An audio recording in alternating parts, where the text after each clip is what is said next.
فتحجد به نافلة لك عسى أن يبعثك ربك مقاما محمودا আমার আল্লাহ বলে বন্ধু আপনি রাতের কিছু সময় তাহাজ্জুদের নামাজ আদায় করেন ইয়া রাসূলুল্লাহ নবী গো আপনি রাতের কিছু অংশে তাহাজ্জুদের নামাজ আদায় করেন এই তাহাজ্জুদের নামাজ বড় নিয়ামতের জিনিস পৃথিবীর সকল উম্মতের উপরে 5 ওয়াক্ত নামাজ ফরজ ছিল আর আমার নবীর উপরে 6 ওয়াক্ত নামাজ পড়া আমার নবীর উপরে ফরজ ছিল আমার নবী সব সময় তাহাজ্জুদের নামাজ আদায় করতেন উম্মতেরা 5 ওয়াক্ত নামাজ পড়ে আমার নবীর কন্টিনিউ 6 ওয়াক্ত নামাজ ছিল সুবহানাল্লাহ বন্ধুরা রে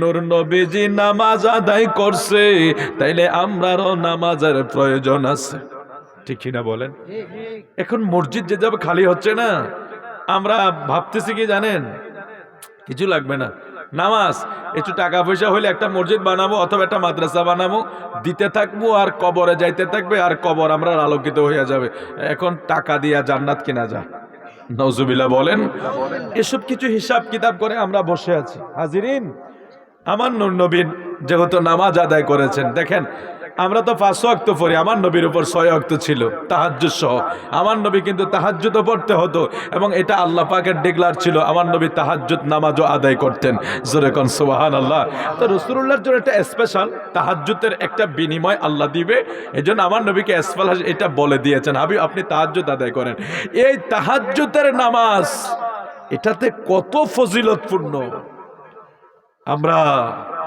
পেরেশানিতে পড়ি ডিপ্রেশনে ভুগি চিন্তা করি বেশি পেরেশান হইলে কেউ আকিস বেরি ধরাই কেউ স্টার ধরাই আরো কিছু দামি দামি থাকলে সেটাও ধরাই আবার কেউ টেনশনের চেয়ারে বসা এইভাবে হেলে ডুলে টেনশন দূর করার চিন্তা করে আবার আমার অনেক বন্ধুরা মোটর সাইকেলে ওইটা কেউ নদীর পাড়ে চলে যায় কেউ পার্কে চলে যায় যার যার মতো একটা শান্তির জায়গা খুঁজে একটু নিরালে যাওয়ার জন্য পেরেশানিটারে দূর করার জন্য নিজেকে নিজে একটু শান্ত করার জন্য দুনিয়ার কত জায়গায় বান্দারা ঘুরে আমার নূর নবী কয় রে বান্দারা দুনিয়ার এদিক সেদিক গইরা কোনো লাভ নাই তোমার আকিস বিরিয়ার দুমপানে তোমার ফারকে আর নদীর পারে সাগরের পারে তোমাকে টেনশন মুক্ত করতে পারবে না ডিপ্রেশন মুক্ত করতে পারবে না ইয়া রাসূলুল্লাহ আমরা কোন জায়গায় গেলে চিন্তা মুক্ত হব কোন জায়গায় গেলে আমাদের পেরেশানিটা কমে যাবে আমার পেয়ারা নবী কয় রাতের তৃতীয় অংশ যখন শুরু হয়ে যায় ওযু বানাইয়া তাহাজ্জুদ নামাজে দাঁড়ায়া যাও কেন জানো নি রে বান্দা রাতের যখন গভীর হয় দুনিয়ার সমস্ত দরজাগুলি যেই টাইমে এক এক করে বন্ধ হয়ে যায় মিল কারখানা বন্ধ হয়ে যায় ফ্যাক্টরিগুলি বন্ধ হয়ে যায় রাজা বাদশার দরজা অফ হয়ে যায় দুনিয়ার সমস্ত দরজা যেই টাইমে অফ হয়ে যায় আমার নবী কয় ওই টাইমে আমার আল্লাহর সব রহমতের দরজা ওপেন হয়ে যায় সুবহানাল্লাহ যেই টাইমে দুনিয়ার সমস্ত দরজাগুলি বন্ধ হয়ে যায় ওই টাইমে আল্লাহর রহমতের সমস্ত দরজাগুলি ওপেন হয়ে যায় এই জন্য যোগে যোগে আল্লাহর ওলিরা রাতের ঘুম হারাম করে দিয়েছে গাউসে পাক থেকে শুরু কইরা গাউসে পাকের আগেও যারা ওলি ছিলেন যোগে যোগে সকল ওলিরা সকল নবীরা সকল রাসূলেরা রাতকে বেছে নিয়েছে আল্লাহর সাথে সাক্ষাৎ করার জন্য সুবহানাল্লাহ আমার আল্লাহ কয়ে বন্ধু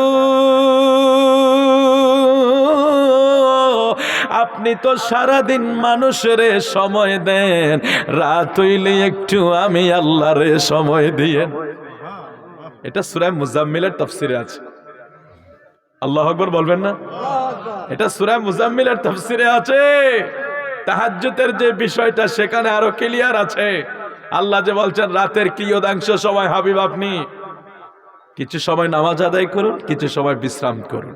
কারণ আমার নবী একসাথে নামাজে দাঁড়াইলে পা মোবারক ফুলে যায়। আমার নবী এত কষ্ট করে নামাজ আদায় করে, আল্লাহ বলে দিয়েছেন আমার নবীর কষ্ট দেখে আল্লাহ সহ্য হয় না। আল্লাহকে বন্ধু আপনি কিছু সময় নামাজ পড়েন, কিছু সময় বিশ্রাম করেন, অর্থাৎ আপনি তাহাজ্জুদের নামাজটা পড়েন, সেটাই বললে চলবে। কিন্তু আমার নবী তো আরো একাধিক নবী বেশি পড়তেন। এখন এই যুগের মোল্লা মৌলবীরা নবী কেন বেশি নামাজ পড়ছে, নবী কেন ইস্তেগফার পড়ছে, নবীজি কেন বেশি বেশি তাসবিহ তাহলিল পড়ছে, এই জন্য নবীজিরে গুনাহগার বানাইতেছে। আপনারা মনে হয় ঘুমিয়ে গেছেন, একটু কথা বলবেন নি নাকি? আমাদের নবী গুনাহগার, এই কথাটা কি বলা যাবে? বললে ঈমান থাকবে? অথচ আমাদের দেশে কিন্তু ফতোয়া লাগিয়ে দিয়েছে ইজা জা নাসরুল্লাহি ওয়াল ফাত ওয়া রাআইতান নাস ইয়াদখুলুনা ফি দীনিল্লাহি আফওয়াজা ফাসাব্বিহ বিহামদি রাব্বিকা ওয়াস্তাগফির। আল্লাহ বলছে হাবিব আপনি ইস্তেগফার করেন, আপনি তাওবা করেন। এটা আল্লাহর নবীকে বলছে। মৌলভী সাহেব এখানে ব্যাখ্যা করতে গেছে আল্লাহ যেহেতু নবীকে ইস্তেগফারের জন্য তাওবার জন্য বলছে, তাইলে মনে হয় নবী গুনাহ করছে এই জন্য আল্লাহ বলছে। আরো জোরে কর নাউজুবিল্লাহ।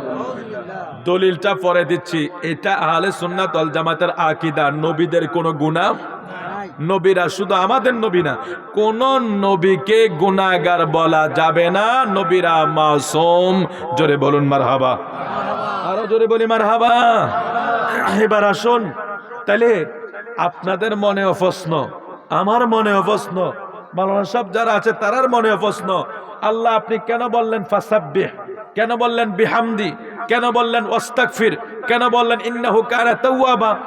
গুনাহগাররা তো ইস্তেগফার পড়ে, গুনাহগাররা তো তওবা করে, আপনি আপনার হাবিবকে কেন ইস্তেগফার তাওবার কথা বললেন?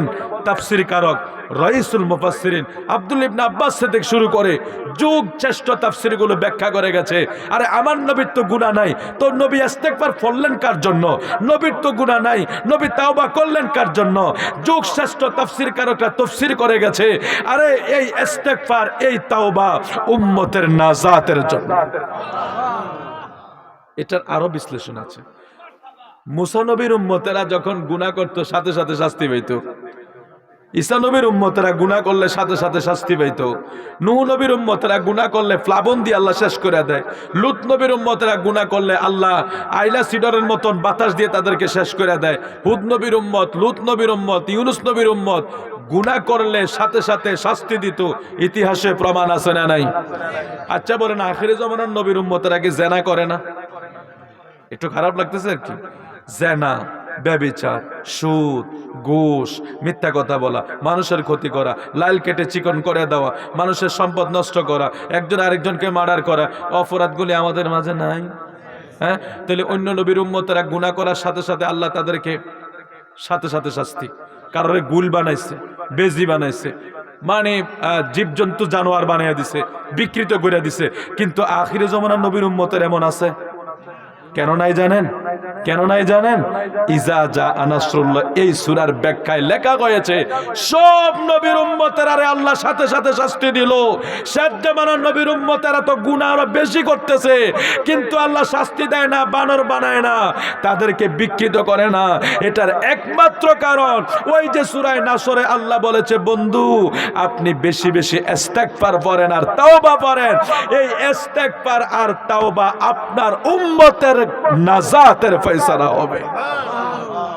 এখন আমাদের দেশে আমরা নবী কেন বেশি নামাজ পড়ছে, কেন নবীজি কান্নাকাটি করছে, নবী রাত্রে সজাগ ছিলেন, আমার নবীকে গুনাহগার বানায়, আমার নবীকে গুনাহগার বানায়। এই ধরনের ঈমান নিয়ে ইমামতি হবে না বাবা, বলে দিলাম পরিষ্কার। দেখা হবে আসরের ময়দানে। আজকে হয়তো আপনি আমার সাথে একটা ডিসটেন্স তৈরি করতে পারেন যে আপনার সাথে আমার কথাটা মিলতেছে না, মিলবে না। আপনার আকীদা নবী গুনাহগার, আমার আকীদা নবী মাসুম। একজন ছাত্র যদি ভালো হয়, সে দাখিল এসএসসি পর্যন্ত যে টিচারের কাছে পড়েছে, ছাত্র যদি আদববান হয় 10 বছরের সময় টিচারের গুণগান গাইবে। ছাত্র যদি বেয়াদব হয় 10 বছরের টিচারের কোনো দোষ থাকলে সেটা খুঁজে বের করবে। নবীর উম্মত যদি আদবওয়ালা হয় নবীর শান গাইবে, আর যদি বেয়াদব মার্কা হয় আমার নবীর শানে গুস্তাখি করবে। এটা স্বাভাবিক, যেটা স্বাভাবিক সমাজে চলতে আছে। আল্লাহ তুমি আমাদেরকে ক্ষমা করে দাও, আমিন বলে। আর মহব্বত করে বলে আমিন। তো আল্লাহ বলতেছেন বন্ধু আপনি রাতের কিছু সময় তাহাজ্জুদের নামাজ আদায় করেন। আল্লাহ বলছেন আল্লাহর হাবিবকে, ইয়া রাসূলুল্লাহ, নবী গো, আপনি রাতের কিছু সময় তাহাজ্জুদের নামাজ আদায় করেন। তাহলে আমার নবী যখন তাহাজ্জুদ পড়ছে, আমার নবী তাহাজ্জুদ কেন পড়ছে সেটার একটু আলোচনা হবে। আগে আমাদেরটা নিয়ে করি। তাহাজ্জুদ নামাজ আমার নবী অনেক গুরুত্ব দিয়েছে। ওই আমার নবী বলছে, মা উম্মত, তুমি কেন তাহাজ্জুদ পড়বা? সকল দরজা যখন বন্ধ হইয়া যায়, মিল ফ্যাক্টরিগুলো যখন বন্ধ হইয়া যায়, আল্লাহর রহমতের সব দরজা রাতের গভীরে ওপেন হইয়া যায়। আমার নবী কয়, উম্মত, রাতের গভীর হইয়া গেলে আমার আল্লাহ বান্দাদেরকে ডাকতে থাকে, ও বান্দারা ঘুমায়া থাকিস না, আয় আয়, আমি আল্লাহ রহমতের সকল দরজা ওপেন কইরা তোর জন্য বসে আছি। কে আসস গুনাহ করছ, কে আসছ নফসের প্রতি জুলুম কইরা জীবনটারে বরবাদ কইরা দিছ, নফসের প্রতি জুলুম কইরা জীবনটারে শেষ কইরা দিছ। নামাজ পড়ো না, রোজা করো না, হজ করো না, যাকাত দাও না, গুনাহ করতে করতে গুনার সাগরে বাসো। রাতের গভীর হইছে বান্দারে, আমি আল্লাহর কাছে দুটা হাত বাড়াইয়া দে, নামাজের মসলায় দাঁড়ায়া যা, তাহাজ্জুদের নামাজে দাঁড়ায়া যা। 2 ফোঁটা চোখের পানি ফেলে যদি আমার কাছে মাফ চাইতে পারস, এ রাতের গভীরে আমি আল্লাহ তোরে ক্ষমা করার জন্য বসে আছি, আমি আল্লাহ তোকে ডাকতেছি। সুবহানাল্লাহ। শুধু তাই নয়, আল্লাহ বলে, কে আছো অভাবী, আমার কাছে চা, আমি তোর অভাব দূর করে দেব। কার বিমার আছে আমার কাছে চা, আমি তোরে সেটা বিমার থেকে সাফা করার ব্যবস্থা করে দেব। অর্থাৎ যার যত হাজত আছে, হাজত পূর্ণ করার জন্য আমার আল্লাহ রাতের গভীরে বান্দাদেরকে ডাকে। ওই বান্দা যখন রাতের গভীরে ওঠে, আমার আল্লাহর সাথে মোলাকাত কর, আমার আল্লাহর সাথে প্রেমের আলাপ হয়ে যাবে। এই জন্য আমার আল্লাহ আমার নবীরে কয়, ইয়া রাসূলুল্লাহ, দিনে তো আপনি দুনিয়ার মানুষের সময় দেন, দিনে তো আপনি দুনিয়ার সকল মানুষের সাথে সাক্ষাৎ করেন, সবাই আপনার সাথে দেখা করতে আসে, আপনি দিনে কাজে ব্যস্ত থাকেন, আমি আল্লাহর সাথে একান্ত আলাপটা আপনার হয় না। নবী গো, রাতের যখন গভীর হয়, ওই সময়টা আমি আল্লাহর জন্য রেখে দেন। এটা স্পেশাল আপনার, আমি আল্লাহকে আপনি সময় দিবেন, সেটা হলো তাহাজ্জুদের সময়। জোরে কোন সুবহানাল্লাহ। এখন আমরা যদি তাহাজ্জুদ পড়ি, আল্লাহ আমাদেরকে এই নিয়ামত দিবে। আর আমার নবী যখন তাহাজ্জুদ পড়লেন, আমার নবীরে আমার আল্লাহ কি দিবে? আল্লাহ কয়, বন্ধু গো, আপনি যদি তাহাজ্জুদের নামাজ আদায় করেন, আপনি যদি তাহাজ্জুদের নামাজ আদায় করেন, আপনাকে আমি মাকামে মাহমুদের পতাকা দিব, মাকামে মাহমুদের সিংহাসন দিব, মাকামে মাহমুদের আসন দেব। এটা হলো একটা প্রশংসার পতাকা, প্রশংসার চেয়ার। হুজুর, এটা তো ভালো করে বুঝলাম না। আমাদের একদিন হাসরের ময়দান হবে কি হবে না? বিচার দিবস হবে, বিশ্বাস আছে না আমাদের? বিচার দিবস হবে, বিচার কার্য হবে। এখন সেই বিচার দিবসে যেদিন সবার মাথা নিচু থাকবে, আল্লাহর সূরত থাকবে কহার। কহার নামের সূরত দেখা মানুষ, নবী রাসূলরা পর্যন্ত ভয়ে কথা বলতে পারবে না। অন্যান্য নবী রাসূলরা পর্যন্ত আতঙ্কিত হয়ে যাবে, কারণ সেদিন আল্লাহর সূরত কাহার থাকবে, তার মানে কঠিন সূরত থাকবে। তো আল্লাহ যখন কঠিন সূরত ধরবে, সেদিন নবী রাসূলরা পর্যন্ত নিজেরা কথা বলার সাহস পাবে না। আচ্ছা, গোটা হাসরের ময়দান চুপ হয়ে যাবে। নবী রাসূলরা যেখানে চুপ, অন্যরা কি কথা বলার সুযোগ আছে? তো সবাই চুপ হয়ে যাবে। কোটি কোটি কোটি কোটি জনতা হাসরের ময়দানে যেদিন নীরব, নিস্তব্ধ, নিশ্চুপ থাকবে, ওই কোটি কোটি জনতার সামনে ওই দিন সর্বপ্রথম কথা বলবে আমার আপনার প্রিয় নবী। জোরে কোন সুবহানাল্লাহ। এই 2, 4, 5 জনের ভিতরে কথা বলতে মাইক লাগে, মসজিদে 100-200 মুসল্লি নামাজ পড়াইতে স্পিকার লাগে। আমার নবী হাসরের ময়দানে কথা বলবে, গোটা হাসরবাসী শুনবে। ভাই মাইক লাগবে না তো? দুনিয়াতে একটা আশ্চর্যের বিষয় আছে। আমার নবী একটা বিদায় হজের ভাষণ দিয়েছিলেন, আপনারা পড়েন না? যারা জেনারেল আছেন তারাও পড়েছে, মাদ্রাসায় যারা পড়েছে তারাও পড়েছে। তো আরাফার ময়দানে যারা হজে গিয়েছেন তারা গিয়ে দেখছেন যে আরাফা মানে বিশাল এক ময়দান, বিশাল। সেটা তো এমনি মরুভূমি, আরো আরাফার মাঠ বিশাল। তো আমার নবী যেদিন হজের ভাষণ, বিদায় হজের ভাষণ দিয়েছিলেন, সেদিন 10,000, আমি ঠিক ভুল বলছি কিনা আমি জানি না, তবে এরকমই হবে, প্রায় 10,000 সাহাবায়ে কেরামের সামনে আমার নবীজি ভাষণ দিয়েছেন।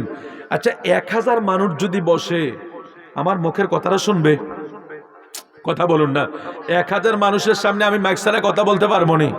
আমার নবী বিদায় হজের ভাষণের সময় 10,000 সাহাবী আমার নবীর সামনে কাসোয়া নামক ওটের উপরে উঠে নবী ভাষণ দিচ্ছেন।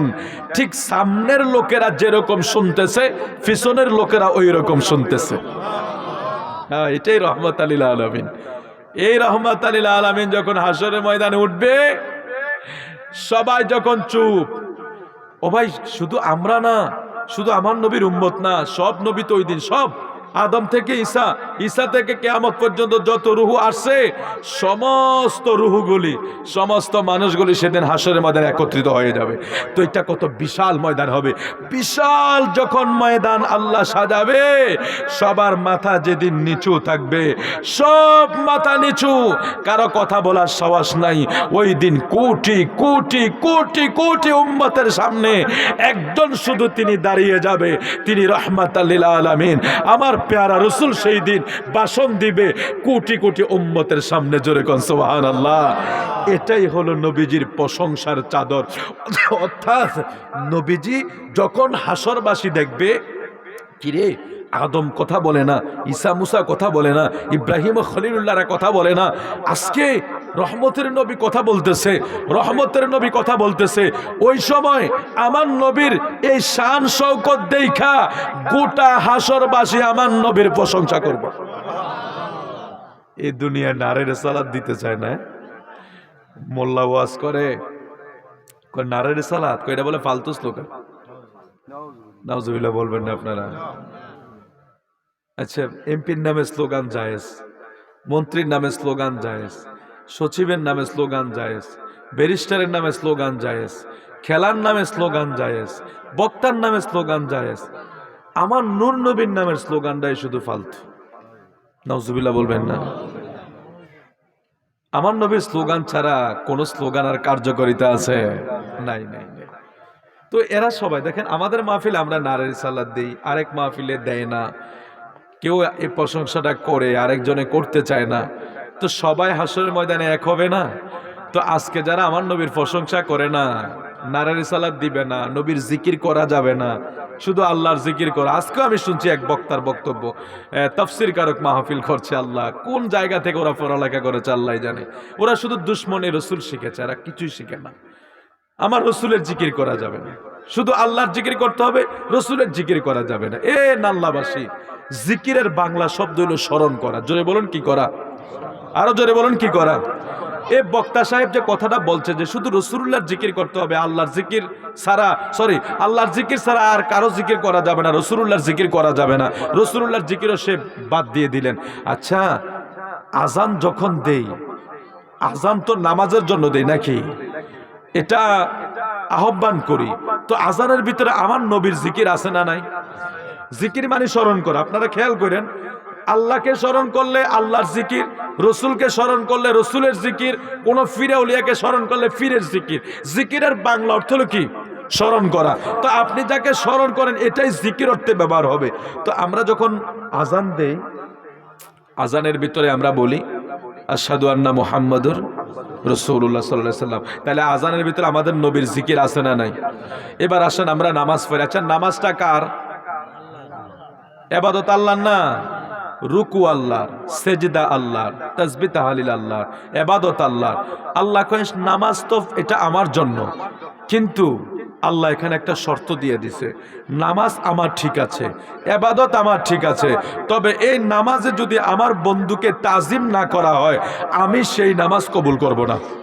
সুবহানাল্লাহ। কিভাবে? আমরা তাশাহুদ পড়ি না? ও ভাই তাশাহুদ পড়ি তো, একটু কথা বলেন।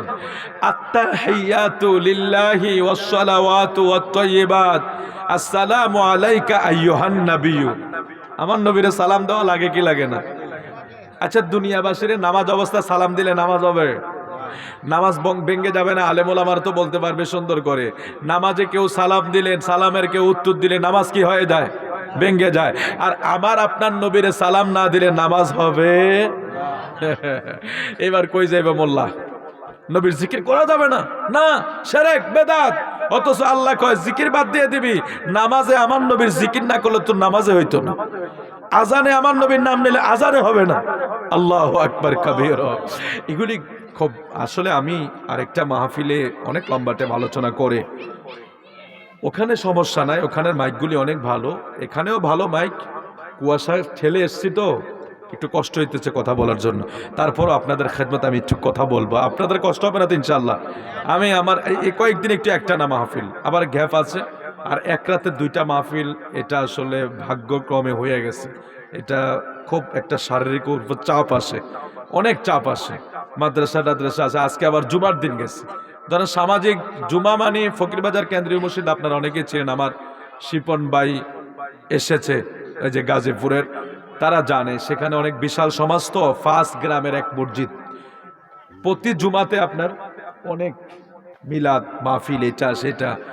আপনারা হাইসেন না বা চাফাবাজি মনে করেন না, আমার শিফন ভাইরে জিজ্ঞেস করেন, ফকিরবাজার মসজিদে প্রতি জুমায় মিনিমাম 50 কেজি, 60 কেজি, 100-150 কেজি জিলাই পর্যন্ত আসে। এবার চিন্তা করেন এতলা এতলা লইয়া যায়, আমি আরে এটি কি এর কথা করে তো মানুষে আসে। আমরা আরে আমি তো কুমিল্লা শহরে থাকি, শহরের মসজিদে 5 কেজি দিয়ে আমরা মিলাদ পরে এলে, এরা 150 কেজি আনলো বলে টান পরে। আজকেও তো 500 প্যাকেট তাবারক এটা প্যাকেট করে নিছে, এরপরও টান পরে। তো এইগুলি ধরেন সমাজ বড় তো, এখানে প্রায় নামাজের আগে পরে মিলাদ ছিল, আবার এখন মাহফিল, তো কি একটা চাপ গেছে বুঝছেন না। জুমার দিন আমি সকালে ধরতে গেলে 9টা বাজে বের হয়েছি এই জুমার উদ্দেশ্যে, মিলাদ এটা সেটা সাইরা আবার কুমিল্লা গেলাম, কুমিল্লা থেকে মাহফিলে গেছি, ওখান থেকে আবার এখানে আসছি। খুব একটা পেরেশানির ভিতরে আজকে দিনটা গেছে। তো আমি আপনাদের একটু সহযোগিতা চাবো, আপনাদের খেদমতে আমি কিছু কথাবার্তা বলবো, যারা আছেন আপনারা সবাই চলে আসেন। আমি ওইভাবে বলতে পারবো না, মোটামুটি ওয়াজ হয়ে গেছে। আমার ভাই লম্বা টাইম আপনাদেরকে সুর দিয়ে ওয়াজ করেছে, আমি কিছু কথা বলবো আপনাদেরকে, এগুলি যাতে আপনারা নিয়ে যাইতে পারেন ইমান এবং আমলের সাথে, এটার যাতে একটা ফুজি হয়, এই জন্য আপনাদের খেদমতে কিছু নসিহত রাখবো। আল্লাহ আমাদেরকে কবুল করুক, জোরে বলে আমিন। সালাতুনে গরম দিনা সালাম আলাইয়া হাবিবাল্লাহ আলাইকুম সালাতুনে ওম সালাম আলাইয়া ओसे निशानी के जो सग है नहीं मारे जाते हशर तक मेरे गले, हशर तक मेरे गले में रहे पट्टा तेरा सलातुनिया।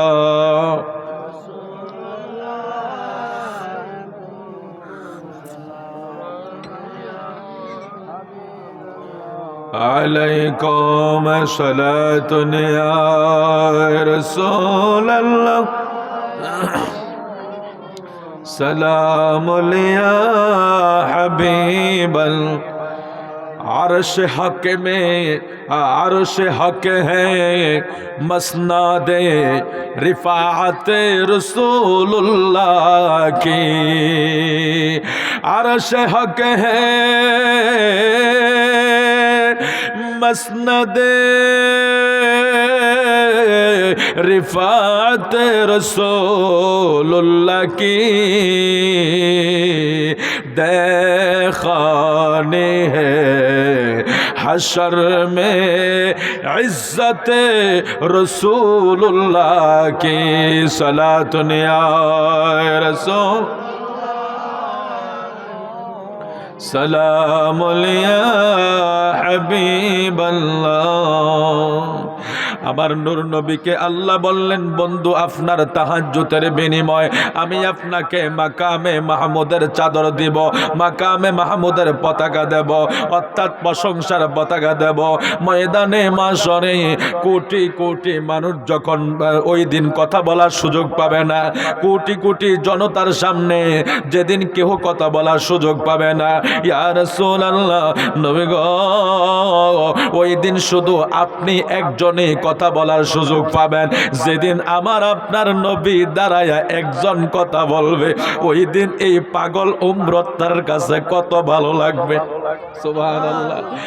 আজকে যারা নূর নবীর প্রশংসা করতে চায় না,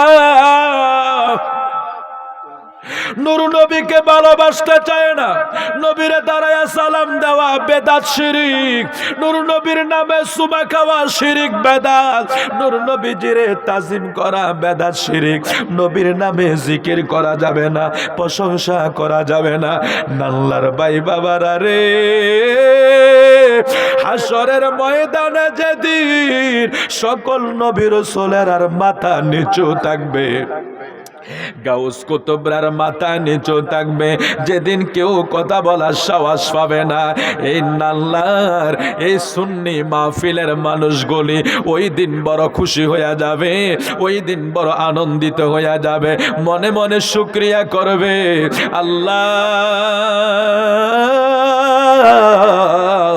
ওই নবীর প্রশংসাই তো আমরা দুনিয়ায় করেছিলাম, ওই নবীর নারের সালাতের স্লোগান আমরা দুনিয়ায় দিয়েছিলাম। আমরা যখন তোমার জিকির করছি, তোমার বন্ধুর জিকির করছি, ওই দিন আমাদের গর্বে বুক ফুলবে, ওই দিন আমরা খুশি হব। কারণ যার প্রশংসা দুনিয়ায় আমরা করছি, ময়দানে মাশরে দেখব ওই নবীজির প্রশংসার পরিচয় গোটা হাসরবাসী দেখবে। জোরে জোরে কোন সুবহানাল্লাহ। এই জন্য আল্লাহ বলেছে, বন্ধু আপনি রাতের কিছু অংশে তাহাজ্জুদের নামাজ আদায় করেন, আমি আপনার জন্য মাকামে মাহমুদ দেব, আপনার জন্য আমি প্রশংসার পতাকা দেব, আপনার জন্য আমি প্রশংসার পতাকা দেব, আপনার জন্য আমি প্রশংসার চাদর দেব, যেটা হাসরের ময়দানে গোটা হাসরবাসী ওই দিন আর 72 দল 73 দল নাই, কাফের বেঈমান মুশরিক নাই, ওই দিন গোটা হাসর শুধু আপনি নবীর প্রশংসা করবে। আজকে নাল্লার এক মাহফিলে নারের সালাত, আরেক মাহফিলে শুধু নারে তাকবীর, এক মাহফিলে কিয়াম হয়, আরেক মাহফিলে বেদাত বলে, এক মাহফিলে নবীর প্রশংসা করে, আরেক মাহফিলে নবীর প্রশংসা করে না। হাসরের ময়দানে রে বন্ধু বাগাবাগি স্টেজ নাই, বাগাবাগি প্যান্ডেল নাই, আলাদা কোনো প্যান্ডেল নাই। হাসরের ময়দান যেদিন কায়েম হবে, ওই দিন এক সামিয়ানায় সবাই থাকতে হবে। ওই দিন আমার আল্লাহ একমাত্র যারে সুপ্রিম পাওয়ার দিবে তিনি আমাদের প্রিয় নবী। জোরে জোরে কোন সুবহানাল্লাহ। হাসরের ময়দান যেদিন কায়েম হয়ে যাবে, আমার নূর নবী সেই হাসরের ব্যাপারে কত সুন্দর বর্ণনা দিয়া যায়। ক্বালান নবিয়্যু, সবাই পড়বেন সাল্লাল্লাহু, বললেন না তো সবাই? আমার নবীর নাম শুনে দুরূদ পড়বেন, চুমা খাবেন। দলিল লাগবে? দলিল তো আছে, কিন্তু মহাব্বতে যদি আগে করতে পারেন তাহলে ওই মুসা নবীর উম্মতের মতো 200 বছরের গুনাহ মাফ হয়ে যাবে। খাসাইসুল কুবরা ইমাম জালালউদ্দিন সুয়ুতী রহমতুল্লাহ আলাইহি, আপনারা নাম শুনছেন না? যিনি তাফসিরে জালালাইনের রাইটার, খাসাইসুল কুবরা, যিনি প্রায় 1 লক্ষ হাদিসের হাফেজ ছিলেন, উনি খাসাইসুল কুবরা আমার নবীজি 3000-এর বেশি মুজিজা লিখেছেন। সুবহানাল্লাহ পরে বলবেন। আমরা কয়টা বলি আমার নবীর মুজিজা? বক্তারা নবীর প্রশংসাই বলে করবে না, জিকিরই বলে করবে না। আরে জালালউদ্দিন সুয়ুতী তো ধরেন ওই দিনকার ইমাম, তার আগে তো আরো বড় বড় কত কত ইমাম ছিল। তো জালালউদ্দিন সুয়ুতী যদি নবীর 3000 মুজিজা লিখতে পারে, আগের যারা ছিল তারা কত হাজার লিখে গেছে। সুবহানাল্লাহ বলেন না। তো ইমাম জালালউদ্দিন সুয়ুতির লেখা খাসাইসুল কুবরা, আমার কাছে কিতাবটা আছে, এটার ভিতরে এই ঘটনাটা বর্ণনা আছে। ওহাব ইবনে মুনাব্বা থেকে একটা হাদিস বর্ণনা হয়েছে যে আমার প্রিয় নবী বলছেন যে মুসা নবীর এক উম্মত রাস্তায় দিয়ে যাচ্ছে অথবা তাওরাত কিতাব পড়তেছে, তাওরাত কিতাবের ভিতরে উনি দেখলেন আহাম্মদ একটা নাম আছে। তো উনি মুসা নবীর কাছে আহাম্মদ নামে একজন নবীর প্রশংসা শুনেছে। কিভাবে? ওই নবী না হইলে দুনিয়া হতো না, আসমান হইতো না, জমিন হইতো না, আমি মুসা হইতাম না, কেউ হইতো না। সকল নবীদের তো দায়িত্ব ছিল আমার নবীর প্রশংসা করা। তো উম্মতের কাছে নবীর প্রশংসা করছে, ওই উম্মত শুনছে। শুই না উনি তাওরাত পড়তে যাইয়া অথবা আহাম্মদ নামটা উনি ফাইয়া চিন্তা করছে, আরে উনি শেষ জামানায় আসবো, ওনার এত শান, ওনার এত মান, উনি সবার শেষে আসবো, অথচ ওনার এত শান। উনি আহাম্মদ নামটার ভিতরে চুমা খাইছে, চোখে লাগাইছে, মুখে লাগাইছে। লাগানোর কিছুদিন পরে লোকটার মৃত্যু হয়ে গেছে। তো এন্তেকাল হওয়ার পরে মুসা নবী তো একটু জালালি হালাতের নবী ছিলেন। কমের লোকেরা কয় হুজুর অমুক লোকটা মারা গেছে, 200 বছর গুনাহ করছে, একদিনের জন্য তারা দেখি নাই বন্দিগি করতে। বন্দিগি জন করে না, 200 বছর হায়াত পাইছে, এত লম্বা হায়াত, অথচ একটা দিনের জন্য বন্দিগি করে না। তাকে জানাজা টানাজা দরকার নাই, তাকে একটা অন্য জায়গায় নিয়ে দিয়ে দাও, ফালিয়ে রাখো, আমরা তার জানাজা পড়তে পারবো না। এরকম রাগ আমাদের সমাজে অনেক সময় আমরা করে থাকি। তো এই ব্যক্তির জানাজা পড়বে না, তাকে বৎসনা দেওয়া হলো, তাকে ফেলে রাখা হলো। আল্লাহ মুসা নবীকে ডাক দিলেন, এ মুসা, তুমি যেই লোকটাকে ডাস্টবিনে ফালাইতে বলছো অথবা জানাজা না দেওয়ার জন্য বলছো, আমি তোমাকে বলছি তুমি ওই লোকের জানাজা পড়ো। সুবহানাল্লাহ বলেন। মুসা নবীকে আল্লাহ, মুসা নবী একটু বেশি কথা কইতো না আল্লাহর লগে, একটু বেশি কথা বলতো আল্লাহর সাথে, আল্লাহরে শুধু শুধু প্রশ্ন করতো। এটা হলো বন্ধুত্বের পরিচয়, বুঝেন না? আপনি আর আমি রাস্তায় দাঁড়িয়ে রয়েছি, আমার চাচায় মাছ লইয়া যাইতেছে, হ্যাঁ, বা লাউ লইয়া যাইতেছে, আমি দেখছি চাচার খাড়ির ভিতরে মাছ বা ওরার ভিতরে মাছ, হ্যাঁ, বা জুরির ভিতরে মাছ বা হাতের ভিতরে লাউ, এরপরও জিগায় চাচা জুহিটার ভিতরে কি আছে? এটা হলো কি? জাস্ট কথাবার্তা বলা। অনেক সময় এরকম আমরা আলাপ করি, দেখে হাতের ভিতরে চাচা লাউলিয়া, চাচা হাতে কি, মানে এটা হলো আমাদের একটা বাক্য আর কি, আমরা জিজ্ঞেস করে ফেলি। তো মুসা নবী আল্লাহর সাথে শুধু শুধু কথা বলতেন। মুসা নবীকে আল্লাহ, তুমি যে এই লোকটাকে জানাজা পড়ার কথা বলতেছো, সে তো 200 বছর গুনাহ করছে, পাপ করছে, তারে কি জানাজা পড়বো? আল্লাহ কয় জানাজা পড়েন। হুজুর কেমনে? কয় তোমার এই উম্মত যেই কাজ করে বসছে। কোনটা? কয় তোমার এই উম্মত আখিরি জমানার আমার যেই নবী দুনিয়ায় শেষে যাবে, যিনি সর্বশ্রেষ্ঠ নবী, ওই নবীর আহাম্মদ নাম তো তাওরাত ইনজিল সব কিতাবে লেখা আছে। দেখছেন, নবী সন্তান দুনিয়ায় আসার পরে না নাম সিলেক্ট হয়, আর আমার আপনার নবী আসার আগে নাম আগে সিলেক্ট হয়ে গেছে। সুবহানাল্লাহ পরে কইবে। এই জন্য আমার নবীর সাথে সবকিছুর একটা ভিন্নতা আছে। পৃথিবীতে সন্তান আসার পরে তার নাম সিলেক্ট হয়, আর আমার নবী আসার আগে আমার নবীর আহাম্মদ নাম সিলেক্ট হয়ে গেছে। জোরে কোন সুবহানাল্লাহ। তো নবীর আহাম্মদ নাম পাইয়া আল্লাহ কয়, মুসা আমার বন্ধুর আহাম্মদ নাম পাইয়া সে মুখে লাগাইছে, চোখে লাগাইছে, সুমা খাইছে, আমি তো আর সইতে পারি না। আমার বন্ধু মুস্তাফার নামের সম্মান করছে, যা আমার বন্ধু মুস্তাফার নামের সম্মান করছে, আমি তার 200 বছরের গুনাহ মাফ কইরা জান্নাতি কইরা নিছি। জোরে কোন সুবহানাল্লাহ। এরপরও যদি নাম নিয়ে সুমা না দেন, যদি এরপরও যদি আমার নবীর মহাব্বতে দুরূদ শরীফ না পড়েন, আর কি করার আছে? যারা তকদির ভালো তারাই করবে। মনোযোগ। قال النبي صلى الله عليه وسلم إن الشمس تدنو يوم القيامة حتى يبلغ العرق نصف الأذن فبينما هم كذلك استغاثوا بآدم ثم بموسى ثم بمحمد صلى الله عليه وسلم فيشفع ليقضى بين الخلق فيمشي حتى يأخذ بحلقة الباب فيومئذ يبعثه الله مقاما محمودا আহমদহু আহুলুল জামিআ কুল্লুহুম রাওয়াহুল বুখারী।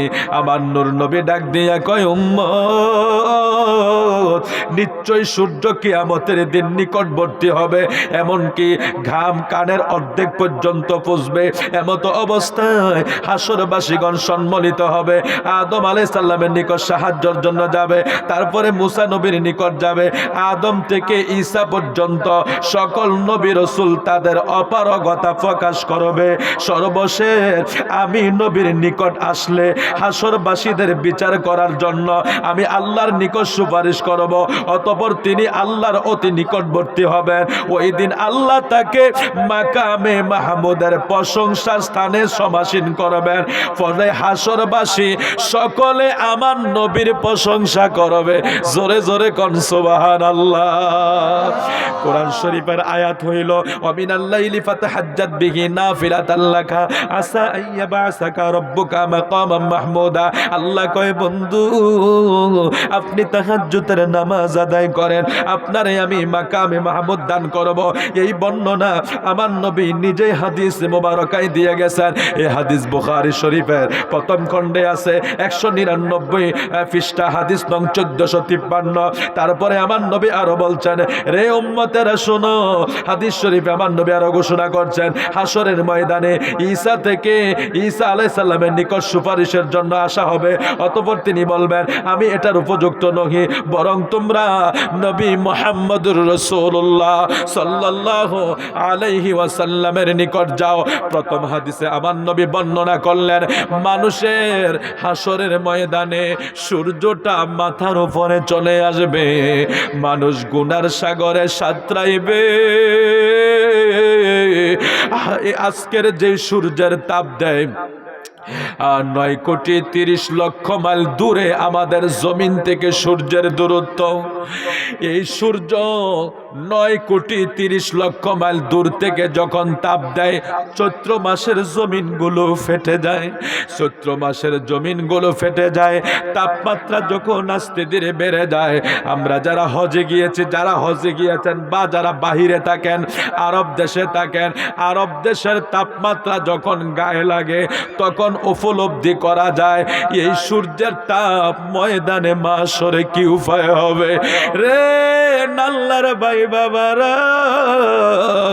আজকে নাল্লা বলেন, ব্রাহ্মণপাড়া বলেন, কুমিল্লা বলেন, মাঝে মাঝে গরমের সিজনে আমরাও তাপ সইতে পারি না।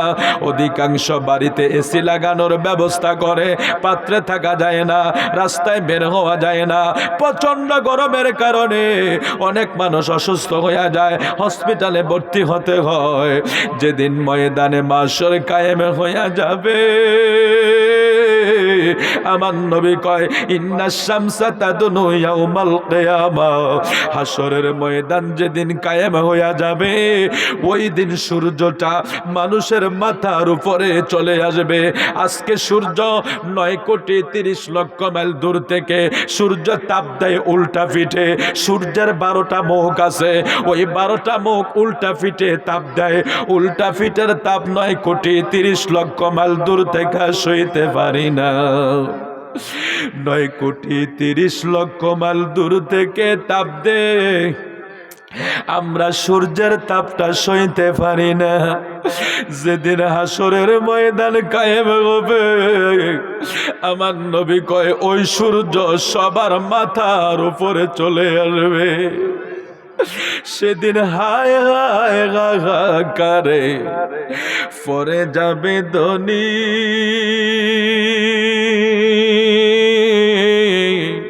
কারো ফাটবে বুকের ছাতা, মগজ গলে ফানি। ওরে সেদিন কান্দিয়া জমিবে যত আদম সন্তান,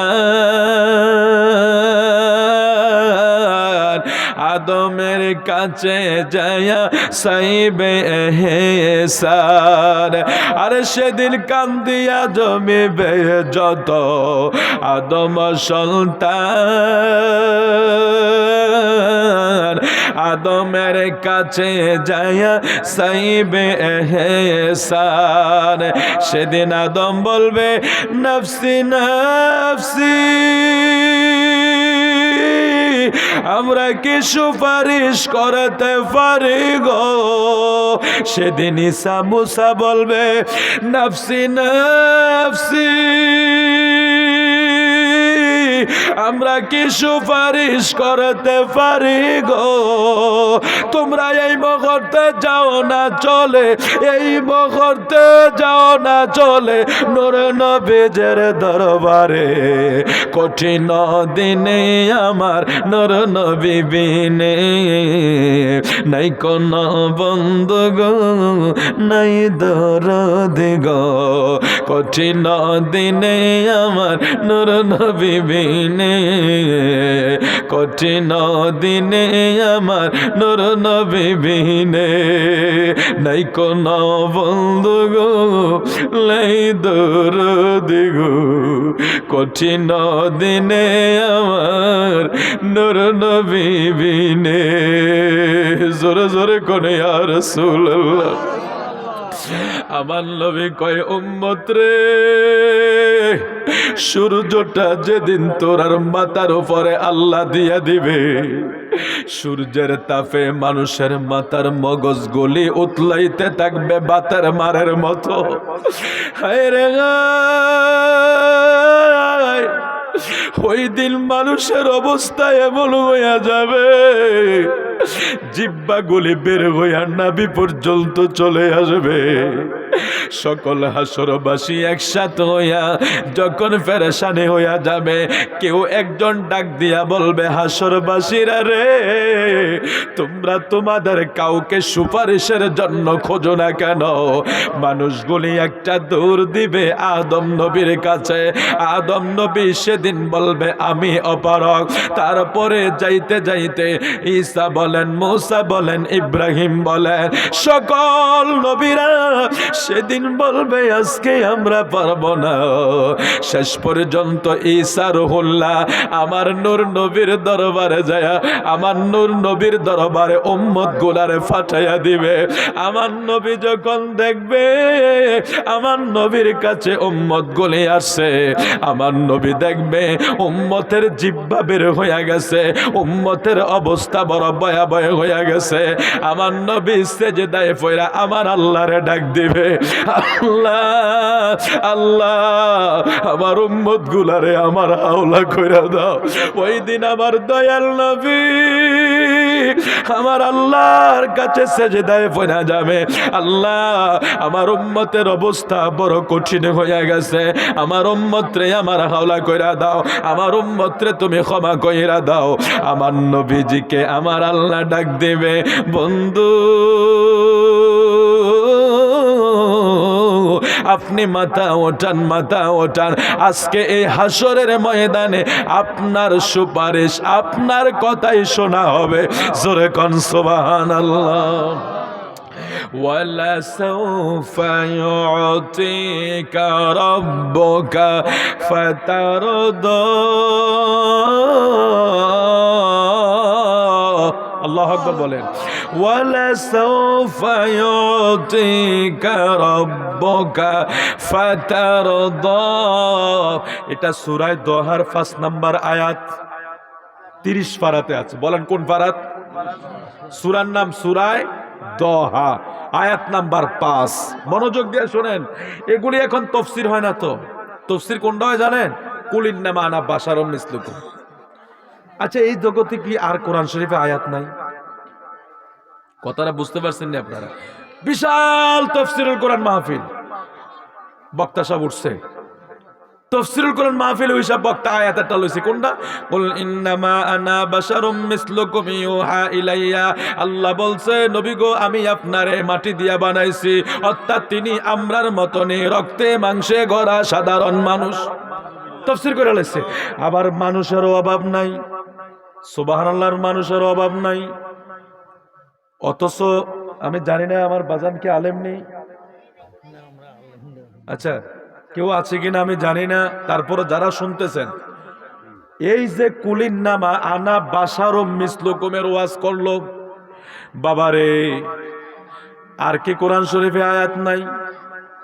এই আয়াত টান দিছে তো দিছে, মানুষে বুঝে এলাইছে আল্লাহ তো কইছে নবী মাটির তৈরি, আল্লাহ তো কইছে নবী আমরার মতো, আল্লাহ তো কইছে আরে ভাই তুমি কই পাইলা? কোরআন শরীফের তাফসীর করতে হলে প্রথম দরকার শানে নুজুল, যেটাকে আসবাবুন নুজুল বলা হয়। প্রথম দরকার শানে নুজুল, তারপরে আপনি প্রেক্ষাপট আলোচনা করে এটা শাব্দিক অর্থ বের করতে হবে, মুহাদ্দিসিনে কেরামদের আলোচনা বের করতে হবে। এখানে বলা আছে কুল, নবী আপনি শুধু বলুন। এই আয়াত নবীর জন্য খাস, আমাদের জন্য না। ইন্নামা আনা বাশার, আপনি বলুন নিশ্চয় আমি বাশার। বাশার শব্দের অর্থ মানুষও না মাটিও না। বাশার শব্দের অর্থ হইল সুরত, জিলদুন, চামড়া। বাশার শব্দটা দিয়া মাটি বুঝাইছে না, তারপরে বলছে মিসলুকুম, মানে সুরতে আমি তোমাদের মতো, হাকিকতে আমার নবীকে, তার পরিচয় কি আমাদের জানার কোনো ক্ষমতা আছে? সুরতে আমরার মতে আমরা মানি, নবী সুরতে মানুষের মতো ছিলেন না, এটাকে আমরা কেউ অস্বীকার করি নাকি? আমরা নবীর বাশারিয়াত নিয়ে অস্বীকার করি না, কিন্তু আমরা বাশারিয়াতও মানি, নুরানিয়াতও মানি। বাশারিয়াতের একটা গুণ,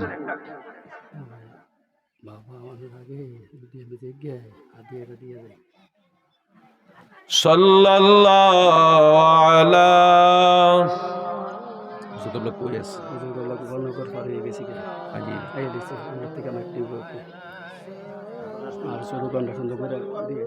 সাল্লাল্লাহু আলা মুহাম্মদ সাল্লাল্লাহু আলাইহি। আলহামদুলিল্লাহ, আপনাদের কষ্ট হবে না আশা করি। হুজুর কেবলা খুব নিকটে চলে আসছে, হুজুর অল্প সময়ের ভিতরে আমাদের মাহফিলে চলে আসবে। আপনারা সবাই চলে আসেন, হ্যাঁ সবাই চলে। ভাই তাবারুক তো আছে ইনশাল্লাহ? আমি তো তাবারুকের কথা কয়ে লেছি আগে। আলহামদুলিল্লাহ, আলহামদুলিল্লাহ। আপনারা কষ্ট করে বসে আছেন, তো আমরা তো বক্তা, আমরা 1 ঘন্টা 2 ঘন্টা, আর আপনারা কতক্ষণ ধরে বসে রয়েছেন না, আপনাদের জন্য